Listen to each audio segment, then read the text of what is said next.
Hello and welcome to Meadow Bakery. In this video, I'm going to show you how to make this delicious pumpkin pie.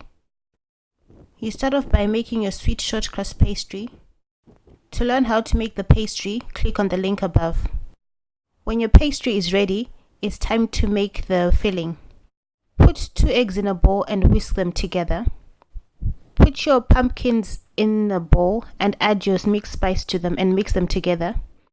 Add this to the egg mixture, then add in your sugar and double cream and mix this together. Pour this into your pastry case and then bake this for about 40 to 50 minutes. You can test with a toothpick. If it comes out clean, it's ready.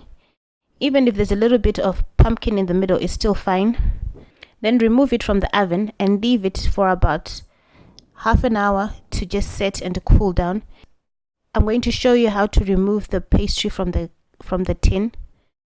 This is a loose bottom tin, so you just push your hand up onto there and then place this on a serving plate.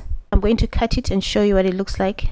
You see, it's nice and baked through, and I'm going to show you the bottom. It's nice and cooked through. It's not wet and soggy. I'm going to put some ice cream on top, and then you can serve it warm or at room temperature. It tastes amazing. Thanks for watching and see you again soon. For more videos like this, visit my website www.meadowbakery.com.